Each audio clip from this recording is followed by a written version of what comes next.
Set 1 में हमने 50 प्रश्न देखा। अब सेट 2 में हम देखते हैं 50 प्रश्न। जैन धर्म के संस्थापक प्रथम तीर्थंकर इनमें से कौन थे? तो जैन धर्म के जो पहले संस्थापक कौन थे? तो ऋषभ देव थे। लेकिन जैन धर्म के 24वें तीर्थंकर जब पूछा जाए तो स्वामी महावीर थे। और जैन धर्म के वास्तविक संस्थापक एक भी अगर पूछा जाए तो महावीर ही थे। जैन धर्म में कुल 24 तीर्थंकर हुए थे। क्वेश्चन नंबर हम दूसरा देखते हैं। किसकी उपस्थिति के कारण अरुण ग्रह हरा रंग दिखाई देता है? तो मीथेन उपस्थिति के कारण अरुण ग्रह जो है हरा दिखाई देता है। और देखिए ऑप्शन है अरुण और वरुण के बारे में क्वेश्चन आता है कि कौन सा दो ग्रह जो है सहोदर भाई कहलाता है? तो अरुण और वरुण जो है, अरुण को यूरेनस कहते हैं, वरुण को नेपच्यून कहते हैं। और नेपच्यून ही वर्तमान में सूर्य से सबसे अधिकतम दूरी पर स्थित है। ऑप्शन में है हीलियम। तो याद रखिए कि हाइड्रोजन और हीलियम हम देख लेते हैं। सूर्य में जो ऊर्जा का स्रोत है हाइड्रोजन और हीलियम ही है, जिसमें लगभग 71% तक हाइड्रोजन रहता है और 29% के आसपास हीलियम रहता है। घाटी सभ्यता के लिए देखिए, घाटी सभ्यता नहीं होगी बल्कि यहाँ पे टाइप मिस हुआ है। यहाँ पे होगा सिंधु घाटी सभ्यता की लिपि क्या थी? तो भाव चित्रात्मक थी। भाव चित्रात्मक का क्या मतलब हुआ कि अगर कहीं पे उड़ते हुए पक्षी को देखा तो उसका चित्र उड़ते हुए पक्षी के रूप में ही इंडिकेट कर दिया। हालांकि इसकी लिपि अभी तक पढ़ी नहीं जा सकी है। ब्राह्मी क्या है? तो आपको बताए थे कि मौर्य काल में जो लिपि थी वो क्या थी? ब्राह्मी लिपि थी। साधारणतः लिपि दाएं से, देखिए सिंधु घाटी सभ्यता के बारे में एक नोट लिखा हुआ है कि साधारणतः लिपि दाएं से बाएं की ओर लिखी जाती थी। प्रकाश संश्लेषण के दौरान विस्तृत ऑक्सीजन कहाँ से आती है? तो जल से आती है प्रकाश संश्लेषण के दौरान ऑक्सीजन। और कार्बन डाइऑक्साइड का प्रकाश संश्लेषण के दौरान प्रयोग होता है। और प्रकाश संश्लेषण की जो इकाई होती है उसको कहते हैं क्वांटोसॉम। यहाँ से 3 प्रश्न हमने देख लिया। फिर 5वां प्रश्न है, निम्नलिखित में से किसकी नियुक्ति राष्ट्रपति के द्वारा नहीं की जाती है? तो भारत के उपराष्ट्रपति की नियुक्ति जो है राष्ट्रपति के द्वारा नहीं की जाती है। यहाँ पे देखिए राजपूत ये भी गलत लिखा गया। प्रधानमंत्री की नियुक्ति करते हैं, महान्यायवादी की नियुक्ति कर लेते हैं और राज्यपाल की नियुक्ति करते हैं, लेकिन उपराष्ट्रपति की नियुक्ति नहीं करते हैं। क्वेश्चन नंबर 6 है, निम्नलिखित में से कौन सा मूल अधिकार नहीं है? तो मूल अधिकार क्या है? संपत्ति का अधिकार जो है वर्तमान में यह मूल अधिकार नहीं है। यह अनुच्छेद 300 का क में जोड़ दिया गया है। यह विधिक या कानूनी अधिकार हो गया है। अब बाकी सभी मूल अधिकार है। क्वेश्चन नंबर हम 7 देखेंगे। मौर्य वंश के बाद किस वंश का राज्य स्थापित हुआ? तो मौर्य वंश के बाद शुंग वंश का स्थापित हुआ।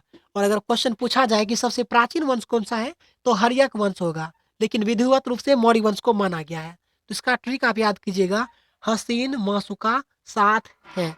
ह से हर्यक हो जाएगा, सी से शिशुनाग हो जाएगा, उसके बाद कण्व वंश हो जाएगा, मासुक फिर होगा मौर्य वंश, उसके बाद शुंग वंश, उसके सब बाद में आएगा सातवाहन वंश। इस प्रकार याद रखिएगा कि मौर्य वंश का संस्थापक कौन था? चंद्रगुप्त मौर्य था। लेकिन मौर्य वंश का सबसे प्रमुख शासक कौन था? तो सम्राट अशोक होगा। याद रखिएगा जो संविधान जो अपने शासन के 8वें वर्ष बाद मतलब 269 ईसा पूर्व में उसका हुआ था क्या?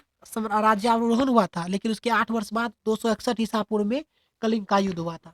तो याद रखिएगा कि बीसी चल रहा है तो वहाँ उल्टा चलता है। किसी वीडियो में हम डिस्कशन करने वाले हैं कि बीसी क्या होता है, उसमें हम बताएंगे। मुझे उम्मीद है आप लोग को पता होगा ये सब बात। निम्नलिखित में से किससे अमित्रघात भी कहा जाता है? तो देखिए बिंदुसार को जो है अमित्रघात भी कहा जाता है। आजाद शत्रु है ऑप्शन में, तो याद रखिएगा कि आजाद शत्रु कौन थे?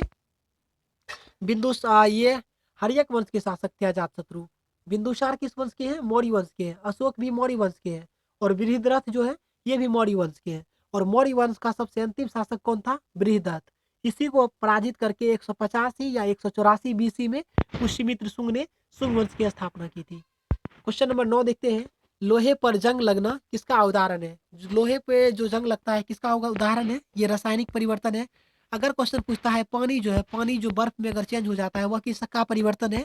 तो वो भौतिक परिवर्तन है। भौतिक परिवर्तन में क्या होता है, कुछ समय के लिए उसका रूप बदल जाता है, फिर से उससे आप पुनः उसकी अवस्था में प्राप्त कर सकते हैं। लेकिन रासायनिक परिवर्तन में ऐसा नहीं होता है। मान लीजिए अगर आप दूध से दही बना लिए हैं तो संभव ही नहीं है कि आप दही को फिर कन्वर्ट दूध में कर सके। हालांकि उसको मथने पे लस्सी बन सकता है, उसका आकार आकार दूध के जैसा ले सकता है, लेकिन उसका गुण वो नहीं आ सकता है।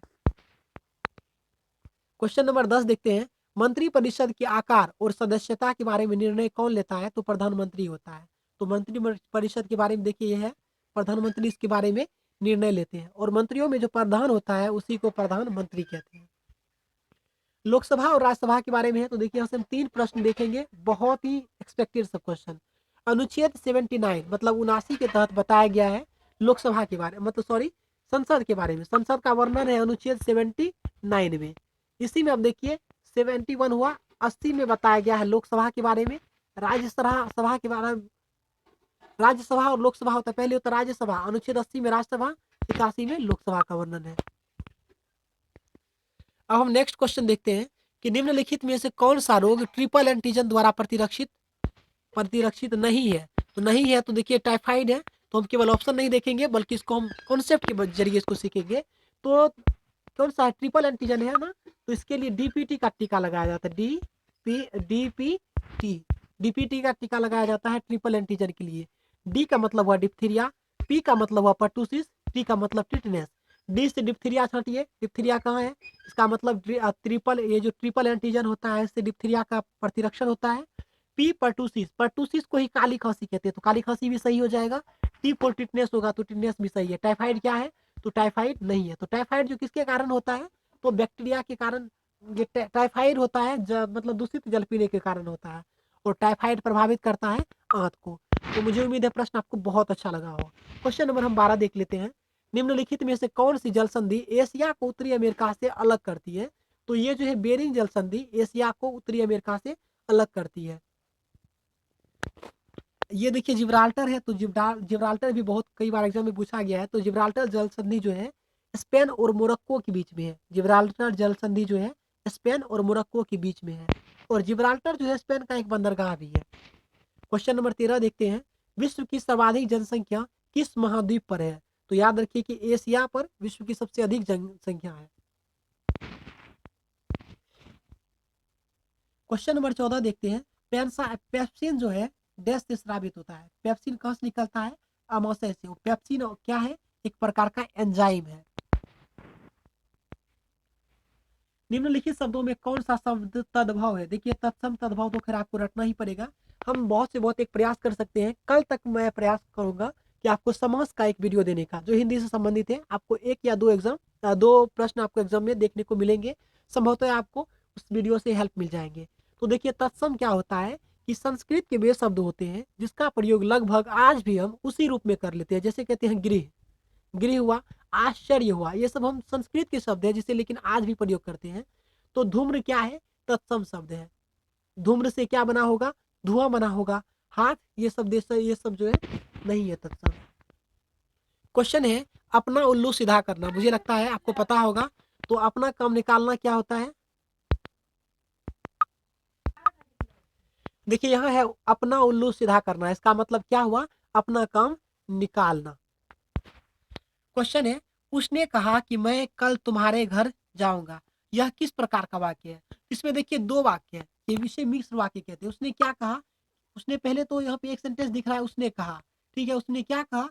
कि तुम्हारे घर जाऊंगा, तो ये जो है मिश्र वाक्य है। क्वेश्चन देखिए यहाँ पे ऐसे वाक्य जिसमें सरल वाक्य के साथ साथ कोई दूसरा वाक्य भी हो, उस वाक्य को मिश्र वाक्य कहते हैं। इसे जोड़ने के लिए कि, जो, क्योंकि, जितना, उतना, तब, अगर, यदि, तो, वह, जहां आदि का प्रयोग किया जाता है। देखिए यहाँ पे लक्षण भी इसका बता दिया गया है कि अगर मिश्र वाक्य को आपको पता लगाना है तो किस प्रकार पता लगाएंगे? इन शब्दों को देख करके। क्वेश्चन 18 है प का उच्चारण स्थान क्या है? तो देखिए क्वेश्चन बहुत ज्यादा कंफ्यूजन वाला होता है। तो प का जो होता है ओष्ठ होता है। आप कभी बोल के तो देखिए, प बोलिए, प आपका क्या होता है? होंठ चिपकता है, इसके साथ साथ आपका होंठ चिपक करके दांत के पास चले जाता है। तो प होता है दंतोष्ठ। यहाँ पे ओष्ठ ना हो करके क्या होगा? प दंतोष्ठ होगा। यहाँ पे ऑप्शन में आपका नहीं दिया हुआ है, जो कि गलत ऑप्शन, टाइपिंग गलत हो गया है। तो इसका दंत ओष्ठ होगा, कंठोष्ठ नहीं होगा। याद रखिएगा कि दांत प्लस ओष्ठ बराबर दंतोष्ठ। क्वेश्चन नंबर हम 19 देखते हैं। चूने के पानी का रासायनिक नाम क्या है? तो कैल्शियम हाइड्रोक्साइड है। चूने के पानी का रासायनिक नाम क्या है? कैल्शियम हाइड्रोक्साइड, CaO होता है इसका सूत्र। झेलम, चिनाब, व्यास और सतलुज की सहायक नदियां कौन सी है? किसकी सहायक नदियां हैं? तो सिंधु की सहायक नदियां हैं। झेलम, चिनाब, व्यास, सतलुज या किसकी सहायक नदियां हैं? तो सिंधु की सहायक नदियां हैं। यहाँ पे ऑप्शन है, तो यहाँ पे बहुत अच्छे अच्छे प्रश्न बनते हैं, तो हम यहाँ से और सभी प्रश्न को देखने का प्रयास करते हैं। तो कभी कभी क्वेश्चन पूछा जाता है कि झेलम का जो उद्गम स्थल है वह कौन सा है? तो इतना जान लीजिए कि झेलम जो निकलता है शेषनाग से निकलता है, और इस बार प्रश्न आया था बिहार दारोगा में भी यह प्रश्न कि झेलम कहाँ से निकलता है? तो शेषनाग से। ऑप्शन में है सिंधु, तो सिंधु याद रखिए कि मानसरोवर से निकलता है। और ऑप्शन में देख रहे हैं कि यहाँ पे है ब्रह्मपुत्र। ब्रह्मपुत्र कहाँ से निकलता है? तो यह भी मानसरोवर से। सिंधु और ब्रह्मपुत्र दोनों, ब्रह्मपुत्र और सिंधु निकलता है मानसरोवर से। यमुना कहाँ से निकलता है? तो यमुना निकलता है यमुनोत्री हिमनद से। और गंगा निकलता है कहाँ से? तो मुझे उम्मीद है आप लोग सबको पता होगी गंगा कहाँ से निकलता है, तो गंगोत्री हिमनद। इसमें तो ज्यादा कंफ्यूजन होगा नहीं गंगा और यमुना में। तो गंगा गंगोत्री हिमनद, यमुना यमुनोत्री हिमनद से निकलती है। हम क्वेश्चन नंबर देखते हैं कि और बता दें कि गंगा के बारे में, तो गंगा भारत की सबसे लंबी नदी है। इसकी लंबाई कितनी है? 25 किलोमीटर। याद रखिए, बहुत सिंपल डाटा है इसका याद करना। 25 किलोमीटर है। इस संविधान संशोधन द्वारा लोकसभा तथा विधानसभा में मतदान की आयु को घटाकर 18 वर्ष कर दिया गया। मतलब पहले क्या रखा गया था? 21 वर्ष आयु, लेकिन अब कितना कर दिया गया? 18 वर्ष। यह जो है संविधान के 61वां संविधान संशोधन के तहत किया गया था। क्वेश्चन नंबर 22 है, निम्नलिखित में से कौन सा किला अकबर ने नहीं बनवाया था? तो अकबर ने कौन सा नहीं बनवाया था? तो सीरी का किला। यह कौन बनवाया था? अलाउद्दीन खिलजी बनवाया था सीरी का किला। आगरा का किला बनवाया था, इलाहाबाद का किला बनवाया था, लाहौर का किला भी बनवाया था अकबर। लेकिन याद रखिए, अगर पुराना किला पूछा जाए तो पुराना किला कौन बनाया था? शेर शाह सूरी। क्वेश्चन नंबर हम देखते हैं 23। भारतीय क्रिकेट टीम के मुख्य कोच कौन है? तो भारतीय क्रिकेट टीम के जो मुख्य कोच कौन सा है? रवि शास्त्री है। अगर पूछा जाए कि बीसीसीआई के अध्यक्ष कौन है, तो सौरभ गांगुली है। इसे 10 महीने के लिए चुना गया है, हालांकि इसको और भी अधिक दिनों का पदभार दिया जा सकता है। क्वेश्चन नंबर 24 देखते हैं। वर्तमान में भारत के नियंत्रक और महालेखा परीक्षक कौन है? नियंत्रक और महालेखा परीक्षक कौन है? तो आप इसे हमें कमेंट करके बताइए। ये प्रश्न बहुत ही अच्छा प्रश्न है और ज़्यादा कठिन भी नहीं है। आप इसे हमें कमेंट करके बताइए, इसीलिए हमने इसे रखा था स्पेशली आप लोगों के लिए। 54वां ज्ञानपीठ पुरस्कार 2018 किसे दिया गया? तो हमने बता दिया 54वां ज्ञानपीठ पुरस्कार है, तो ज्ञानपीठ पुरस्कार किसे दिया गया? अमिताभ घोष को दिया गया है। 26वें प्रश्न है कि Vanessa Ponce de Leon Miss Universe 2018 चुनी गई, वह किस देश की है? तो मैक्सिको की है। वेनेसा पोन्स डी लियोन क्या है? मिस यूनिवर्स है 2018 के लिए। और अगर 2019 के लिए मिस यूनिवर्स पूछा जाए तो याद रखिएगा अनुकृति वास। और 2019 में जो मिस वर्ल्ड बनी है उसका नाम है टोनी एन सिंह। क्या नाम है? टोनी एन सिंह 2019 का मिस वर्ल्ड है। 2018 में जो मिस वर्ल्ड थी उसका नाम था कैटरियोना इलिसाग्रे। कैटरियोना इलिसाग्रे 2018 की मिस वर्ल्ड थी, लेकिन 2019 में कौन बनी है? Tony N Singh. Question number 27 देखते हैं। 2018 का दादा साहेब फाल्के पुरस्कार किसे दिया गया? तो अमिताभ बच्चन को दिया गया 2018 का दादा साहेब फाल्के पुरस्कार। और दादा साहेब फाल्के पुरस्कार किसे दिया जाता है? जो फिल्म के सेक्टर में उत्कृष्ट योगदान देते हैं उन्हें। क्वेश्चन नंबर है न्यूटन प्रति मीटर किसका ऐसा मात्रक है? तो पृष्ठ तनाव का ऐसा मात्रक क्या होता है? न्यूटन प्रति मीटर। देखिए, पृष्ठ तनाव से कई प्रश्न आते हैं। अगर क्वेश्चन पूछता है कि वर्षा की बूंद गोलाकार होती है, क्यों? तो पृष्ठ तनाव के कारण। क्वेश्चन पूछता है अगर जल की सतह पर सुई तैरने लगती है, इसका क्या कारण है? पृष्ठ तनाव के कारण। क्वेश्चन पूछता है कि बाल में अगर खड़े मतलब कि सूखे बाल में अगर कंघी लगाते हैं तो चिपकने मतलब अपनी ओर आकर्षित करता है, किस कारण? तो पृष्ठ तनाव के कारण। पृष्ठ तनाव के कारण से बहुत सारे प्रश्न आते हैं, उसको देख लीजिएगा। क्वेश्चन नंबर देखिए, और पूछा जाता है कि दाढ़ी जब आप सेव करते हैं तो बाल के ब्रश जो आपस में चिपक जाते हैं, उस ब्रश के बाल जो है आपस में चिपक जाते हैं, क्यों? तो पृष्ठ तनाव के कारण। यह से इतने ही प्रश्न बनते हैं जनरली पृष्ठ तनाव से। क्वेश्चन नंबर 29 देखते हैं। निम्नलिखित में से कौन सा यंत्र विद्युत ऊर्जा को यांत्रिक ऊर्जा में परिवर्तन करता है? तो विद्युत ऊर्जा को यांत्रिक ऊर्जा में कौन सा करता है? तो विद्युत मोटर। देखिए, प्रश्न आता है डायनेमो। डायनेमो में अगर आप देखिएगा तो अंतिम आता है एम ओ। ठीक है, तो अगर आप ओ को ई छोटी ई बना दीजिए तो एम फॉर मशीन याद कर लीजिएगा, इसे इलेक्ट्रॉन, मतलब कि डायनेमो जो है विद्युत, मतलब कि मशीनी मशीनी ऊर्जा को विद्युतीय ऊर्जा में चेंज कर देता है, मतलब कि यांत्रिक ऊर्जा को विद्युत ऊर्जा में चेंज करता है डायनेमो। क्वेश्चन नंबर 30 देखेंगे, निम्नलिखित में से कौन सी नदी अरब सागर में गिरती है? तो अरब सागर में कौन सी नदी गिरती है? तो ताप्ती नदी गिरती है। नर्मदा और ताप्ती भी दोनों अरब सागर में गिरती है। अरब कहिए या पश्चिम की ओर बहने वाली नदी कहिए इसको। पश्चिम की ओर बहने वाली नदी का आपको एक ट्रिक और बताते हैं, इसमें आप याद कीजिएगा समानता, समानता। तो आपको यहाँ से 4-5 प्रश्न यहाँ पे क्लियर हो जाएंगे कि पश्चिम की ओर बहने वाली नदियाँ जो है, स से साबरमती, म से माही, न से नेत्रावती और नर्मदा। याद रखिए, न से नर्मदा और नेत्रावती, ता से ताप्ती। और नर्मदा नदी जो है यही भ्रंश घाटी से होकर बहती है। नर्मदा, ताप्ती, साबरमती, मानसिंह और ये माही कहाँ बहती है? अरब सागर की ओर। इसके अतिरिक्त लूनी नदी भी है, लूनी नदी भी पश्चिम की ओर ही बहती है, मतलब अरब सागर की ओर। हालांकि यह बंगाल की वहाँ की जाकर के राजस्थान में एक है कच्छ का रण क्षेत्र, वहाँ ये गायब हो जाती है लूनी नदी। क्वेश्चन है, शिक्षा का अधिकार कब लागू हुआ था? अप्रैल 2009 में है। अप्रैल 2009 में शिक्षा का अधिकार अधिनियम लागू हुआ था भारत में।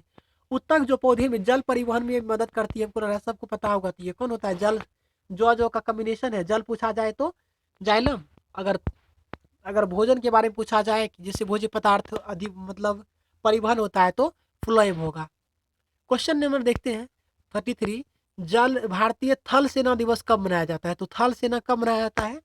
15 जनवरी को थल सेना दिवस। 8 अक्टूबर को मनाया जाता है वायुसेना दिवस। और 4 दिसंबर को क्या मनाया जाता है?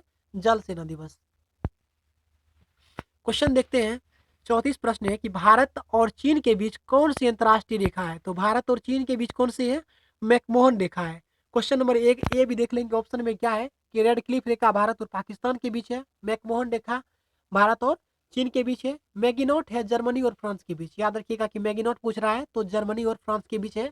मैनरहीम है रूस और फिनलैंड के बीच। मैनरहीम रेखा किसके बीच है? रूस और फिनलैंड के बीच।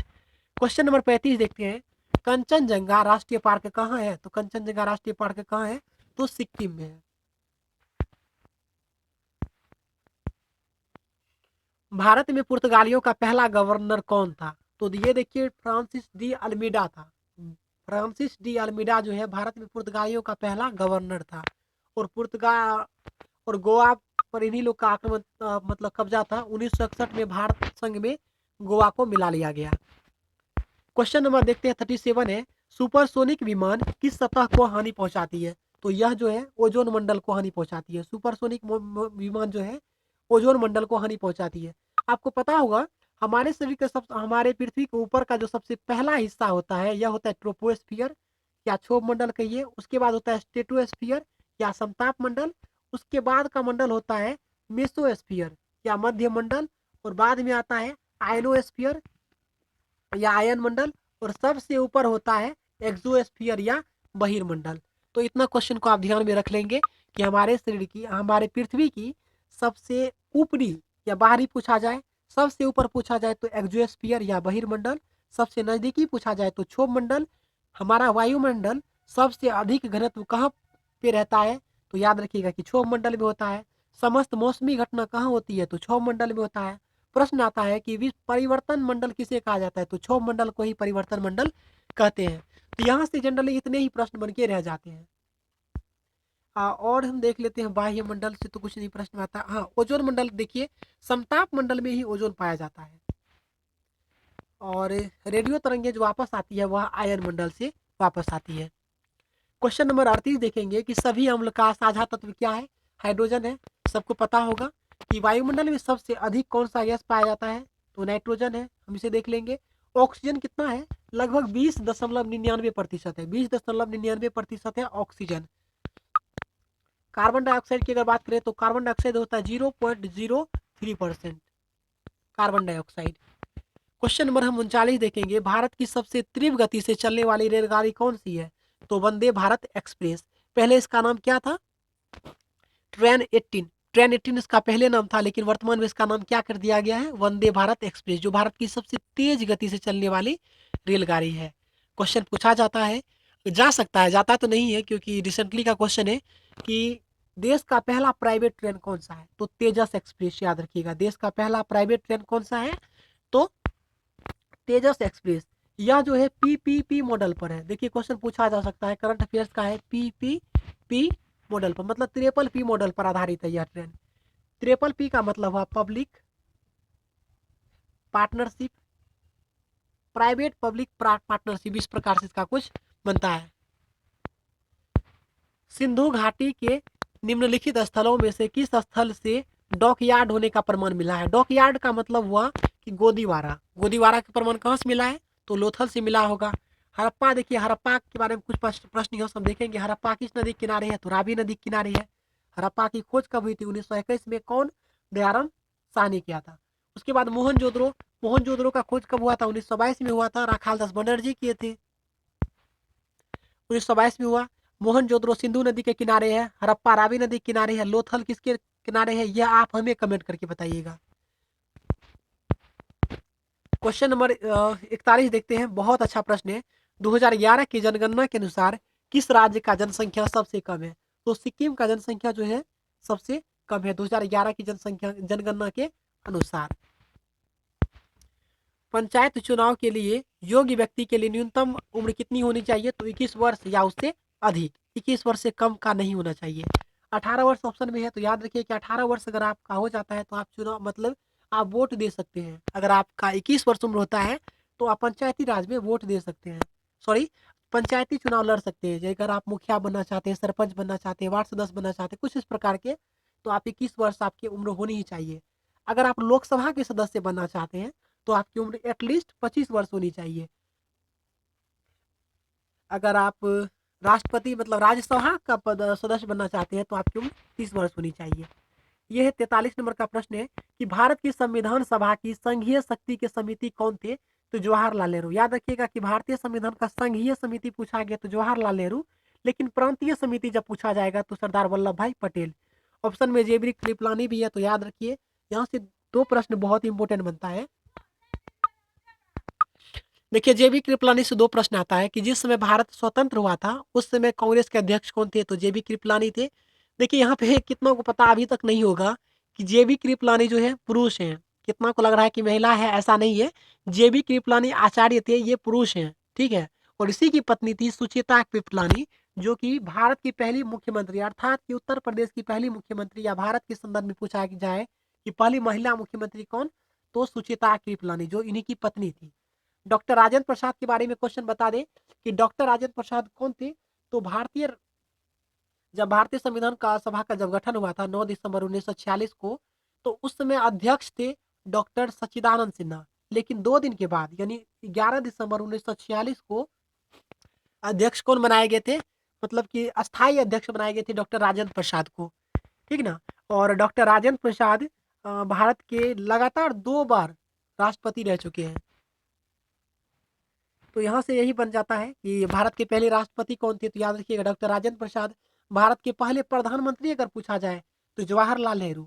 भारत के पहले गृह मंत्री और उप प्रधानमंत्री दोनों कौन थे, सरदार वल्लभ भाई पटेल। यहाँ से इतने प्रश्न बने, बहुत इंपॉर्टेंट प्रश्न बनते हैं। क्वेश्चन नंबर 44 देखते हैं।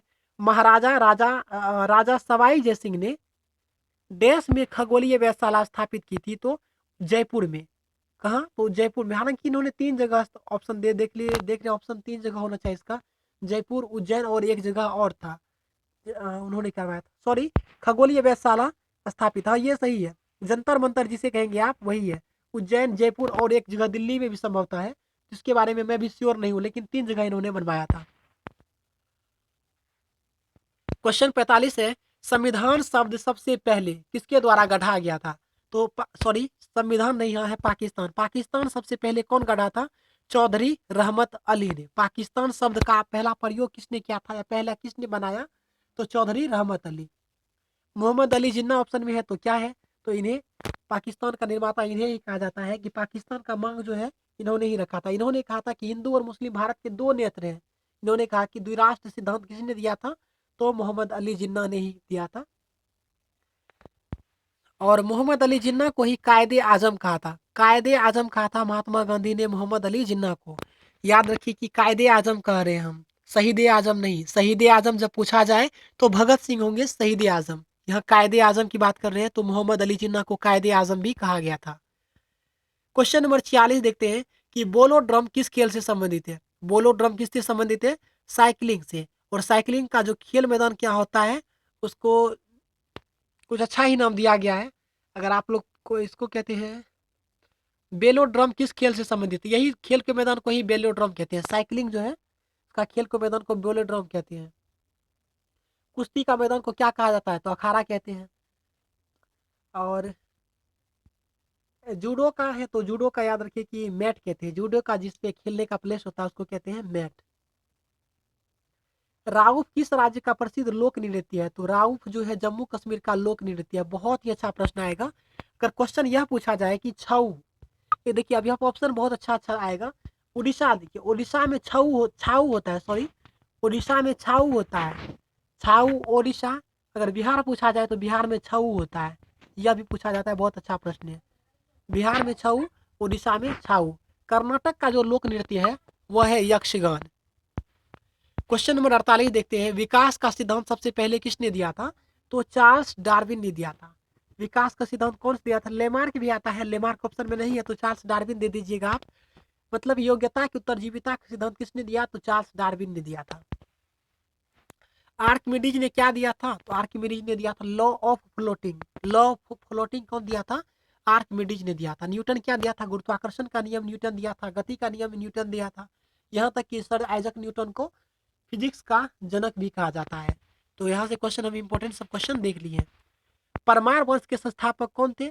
तो उपेंद्र राज थे परमार वंश के संस्थापक। देखिए यहाँ पे चलिए और क्वेश्चन हम देखते हैं। क्वेश्चन नंबर 50, पश्चिमी घाट का सर्वोच्च शिखर कौन सा है? तो पश्चिमी घाट का जो सबसे सर्वोच्च शिखर है कौन सा है?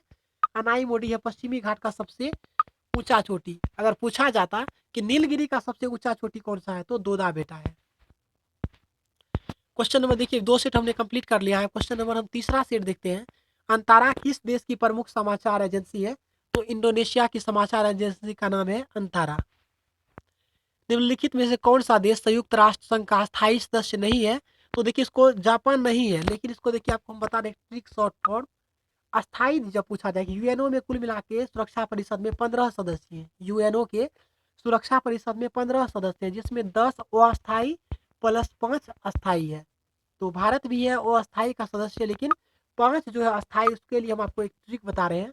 फ्रेश कहते हैं ना, फ्रेश ताजा होना। FRACE, और यह सी है और ये ई है, ठीक है। एफ फॉर फ्रांस याद कीजिएगा। R for Russia. A for आप अमेरिका याद कीजिएगा। सी फॉर चाइना याद कीजिएगा।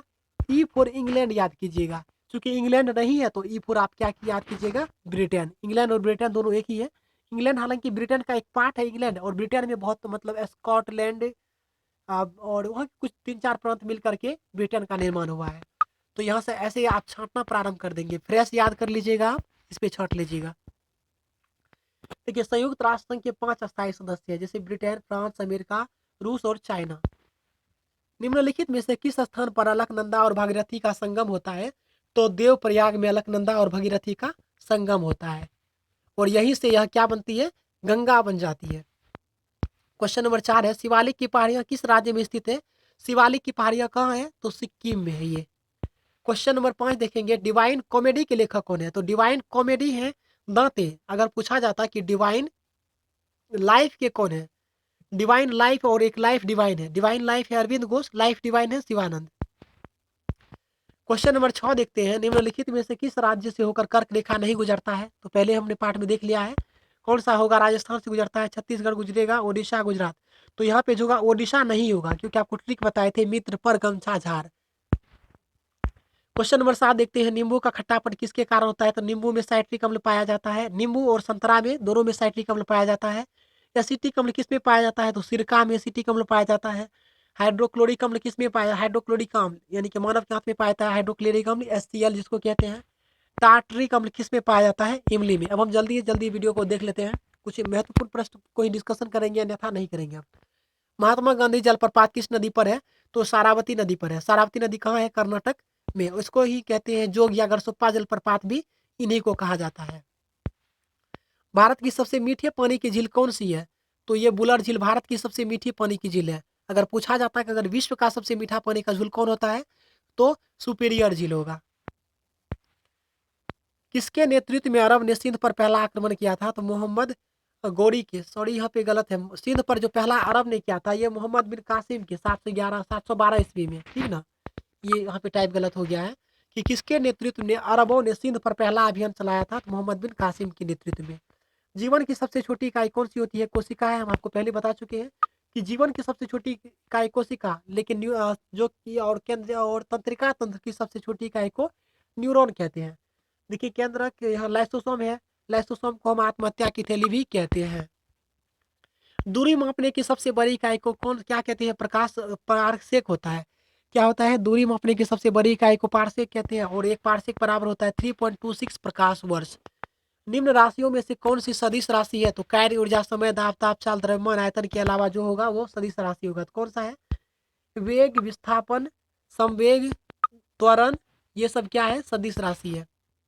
हमने ये सब देख लिया था, आप इसको वीडियो को पॉज करके देख सकते हैं। हाइड्रोजन बम किस पर आधारित है? तो नाभिकीय संलयन पर आधारित है हाइड्रोजन बम, लेकिन नाभिकीय विखंडन पूछा जाएगा तो न्यूट्रॉन बम संबंधित है नाभिकीय विखंडन से। विटामिन बी सेवन का रासायनिक नाम क्या है? तो बायोटीन कहते हैं। विटामिन बी सेवन का क्या है? मायोटीन होता है। विटामिन बी फाइव का होता है पेंटोथेनिक अम्ल। विटामिन एस्कॉर्बिक एसिड है। विटामिन सी का रासायनिक नाम फोलिक एसिड, विटामिन से ही संबंधित है। अब देखिए रविन्द्रनाथ टैगोर ने अपनी नाइटहुड की उपाधि को किसके विरोध में छोड़ा था? तो आपको पता होगा कि जालियांवाला बाग हत्याकांड जो हुआ था 13 अप्रैल 1919 को, उसी के विरोध में नाइटहुड की उपाधि रविन्द्रनाथ टैगोर ने त्याग दी थी। और रविन्द्रनाथ टैगोर को गुरु की उपाधि, गुरुदेव की उपाधि कौन दिया था? तो महात्मा गांधी। तुंगभद्रा अभ्यारण्य कहाँ स्थित है? तो तुंगभद्रा अभ्यारण्य कहाँ है? कर्नाटक में, ठीक, कर्नाटक। कालीबंगा सिंधु घाटी निम्नलिखित स्थलों में से कहाँ स्थित है? कालीबंगा कहाँ है? राजस्थान में है। लोथल के बारे में पूछा जाता है तो लोथल याद रखिएगा गुजरात में, हरियाणा में पूछा जाता है तो बनवाली जो है हरियाणा में है। तिब्बत से होकर बहने वाली सांगपो नदी भारत में क्या कहलाती है? तो भारत में ब्रह्मपुत्र नदी कहलाती है, तिब्बत में होकर बहने वाली सांगपो नदी। और बांग्लादेश में इसे क्या कहा जाता है? बांग्लादेश में इसे कहा जाता है जमुना नदी। 20 नंबर का प्रश्न देखते हैं, मंत्रिपरिषद सामूहिक रूप से किसके प्रति उत्तरदायी होता है? तो मंत्रिपरिषद जो होता है सामूहिक रूप से लोकसभा के प्रति, लेकिन व्यक्तिगत रूप से प्रधानमंत्री के प्रति। मद्रास में भारतीय राष्ट्रीय कांग्रेस के तीसरे अधिवेशन की अध्यक्षता कौन किए थे? तो ये थे बद्रुद्दीन तैयब। 1885 में पहला हुआ था व्योमेश चंद्र बनर्जी। 1886 में दूसरा हुआ था, ये थे दादा भाई नौरोजी। 1887 में हुआ था बद्रुद्दीन तैयब की अध्यक्षता में कोलकाता अधिवेशन। क्वेश्चन नंबर हम और देखिए बदरुद्दीन तैयब के बारे में एक प्रश्न पूछा जाता है कि प्रथम मुस्लिम अध्यक्ष कौन थे कांग्रेस के? तो बदरुद्दीन तैयब ही थे। और कांग्रेस के पहले अंग्रेज अध्यक्ष कौन थे? जॉर्ज यूले थे।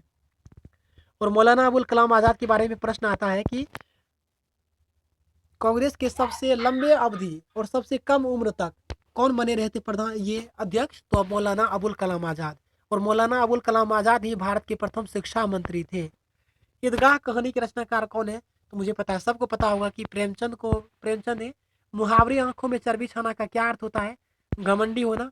उपसर्ग का प्रयोग कहाँ होता है? तो शब्दों के आरंभ में उपसर्ग का प्रयोग होता है।